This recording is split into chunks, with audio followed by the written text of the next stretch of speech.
All right, today we got a super fun one for you. This is a brand new Ford Raptor R.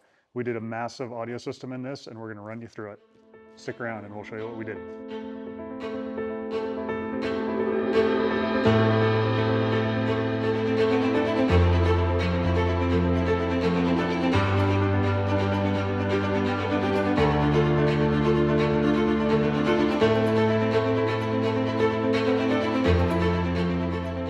All right, I'll give you a quick rundown of what we did and then we'll do a full walkthrough of this thing.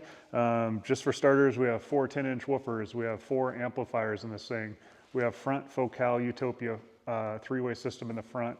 K2 coaxials in the rear Focal. Everything's running active. We did an epicenter, bass knob. Oh, we also did a full Redenzo Ultimate 2.0 radar and laser defense system with an extra TX sensor in the front. In the front here, we have the 4 laser jammer sensors. We used 4 on this particular vehicle because the front end is so big, we need a little bit more coverage. So they're placed pretty good as far as placement to spread out and be able to cover the whole front end of the vehicle. There's also a radar sensor that's mounted back behind the grille that can read through any plastic it's behind, so that one can be recessed. Another item we did on the front of the truck is we did a magnetic charge port. So that port goes up to the battery, has a fuse up there at the battery just in case. And what that can do is the customer can then plug their charger into their wall in their garage. The charger stays in the garage, and then the output wire of that charger has a magnetic end on it also. That way if you forget that it's plugged in and you drive off, it'll unplug itself instead of ripping something out of the wall. In the rear of the vehicle, we have 2 of the laser jammer sensors in the back. Those are placed, just far enough out that you're going to get good coverage in the rear of the vehicle. There's also a radar sensor in the back. All right, for integration into this vehicle, we wanted to obviously keep the factory head unit and not disturb anything in the front. All new cars are like that. There's usually a couple companies out that will make an adapter that will adapt your factory head unit to make it communicate well with aftermarket amplifiers. So this particular piece was made by Pack Audio. We put that in there, takes the signal that goes to the factory amp, converts it to an RCA cable, and then from there it goes out to our aftermarket amplifiers. We mounted all the amplifiers behind the rear seats. In these trucks, that's pretty much the only option, unless you want to put something under the seats in the back, but we usually reserve that space for the subwoofer enclosure. So what we do is we build basically an amp rack that goes all the way across the back wall. Usually we build that out of a plastic material, like a Vicom or expanded PVC or something like that. So once we build that panel, we make some brackets off of it. So there'll be aluminum brackets that we bend, and we'll have those mount to factory mounting locations like seat bolts, or maybe there's a seat belt bolt or something like that. Something that's mounting some other kind of device back there. We'll build off of that and then attach that to our amplifier panel. That way no holes get drilled in the vehicle at all. So if it ever needs to come out, everything goes back to stock, no extra holes in the vehicle. As for the amplifiers, I'll start with the one that runs the front doors, the dash, and the tweeters. That one is a JL Audio VX800/8i. That is an 8-channel amplifier. I think it's 100 watts by 8. So how we have it running is we run it in a 6-channel mode. So the first 2 channels we run to the tweeters. The second 2 channels we run to the 3-inch and the dash. And then the last 4 channels we bridge down to 2 channels and we run those to the mid bass in the front doors. The second amplifier that we installed is a JL Audio VX400/4i. That is running the rear doors. 2 channels go to the tweeters, 2 channels go to the mid bass. The third and fourth amplifier are both single channel amplifiers, subwoofer amplifiers. Those are the JL Audio VX1000/1 amplifiers. Those are 1,000 watts by 1. We have 4 subwoofers running off of those, 2 subwoofers per amplifier. One thing we do is we try and design the system so that you can do all your settings from one amplifier. So let's say we have an 8-channel amplifier. It usually has 1 or 2 sets of pre-outs that goes to a secondary amplifier. So we'll use that amplifier, and then the outputs will go to like the subwoofer amplifier. That way you don't have to keep plugging in from amp to amp, or if it's a more complex system where it has a lot of amplifiers, then they make a hub where you can plug all those amps into one units and then plug your computer into that and you can adjust them all. One other item that we have on the back there with the amplifiers is a piece called an audio control epicenter.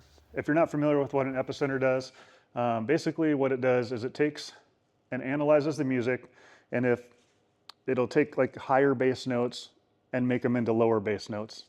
That's the easiest way to kind of describe it. So let's say you have some older classic rock that doesn't have a lot of bass, and it just kind of feels like it's missing something.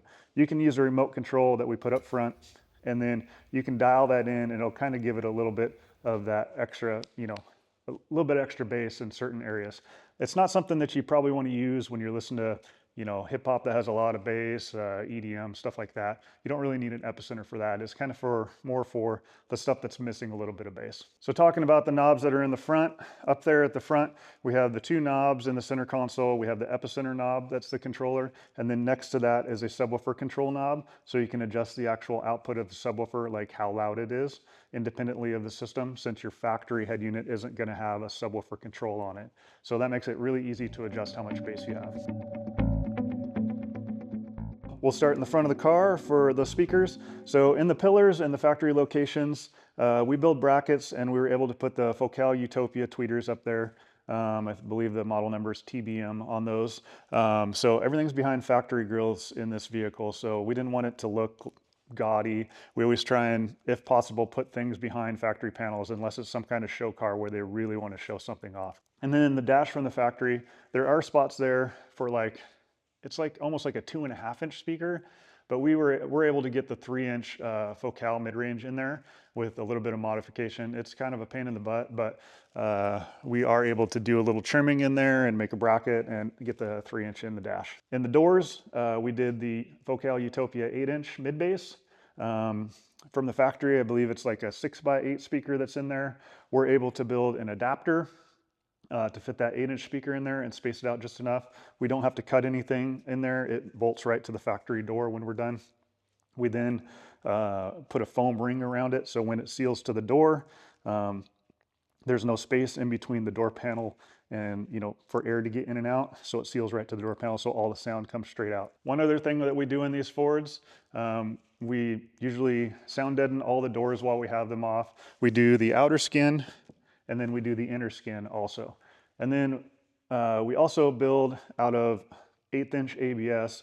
We'll make a plate that covers the window opening, like where you would go to service the window if like the motor went out or something like that. A lot of people will just take, I'm not gonna say a lot of people, I've done this in the past. Back in the day, you used to just take your sound deadening, boom, skin over the whole thing, and then that is covered. So if you ever break a window and you need to have that service, that has to get cut out, or you have to get in there, you got a motor or something that's bad, then your sound deadening's done. So we found that it's best to leave those open, sound deaden around them, open it up so that you have access, and then we build the ABS plate to cover that, and then that helps with the mid-bass of the front mid-bass speakers when you kind of seal up that door that way. And then it also makes it serviceable for any window technician or Ford technician if they want to unscrew that panel and be able to get inside to the door. In the rear doors, we did the Focal K2 coaxials. We did those behind the factory grills again. We made spacers so everything bounced to the factory locations. No extra holes were drilled. Everything go back to stock. We also did sound deadening, outer skin, inner skin, and then we also did the plate over the window servicing area. All right, the last thing we did was the subwoofer enclosure under the rear seats. We were able to do 4 JL Audio 10 TW3 woofers. It's a sealed enclosure. There's not enough room back there for a ported enclosure for 4 woofers without raising the seat. So this enclosure was done with 0 seat lift. So your head's not hitting the ceiling if you're a tall guy like me, if you're riding in the back. They're all downfire. And then we wrap that in almost a matching factory vinyl, or it's not leather, it's vinyl, but it matches the factory leather. And then we did some accents in it to kind of accent the Raptor. A lot of the things are the Raptor with the red R on these, so we kind of tried to integrate that and keep it nice and smooth and subtle. The back half of the box we did in carpet, and then the front half that you mainly see, that is in vinyl. and then the accent pieces. Some people might see those accent pieces and say, hey, how'd you do that? You know, you got a gloss black and a flat black. So what we do there is we use our laser, and we will take a piece of 1/8 inch acrylic that is gloss black, and then we will draw the design. We'll put the acrylic in the laser. We'll cut out the outer part of it, so that's the insert part. And then the part where you see paint is we set the laser so it just cuts through the paper, and it's not cutting all the way through the acrylic.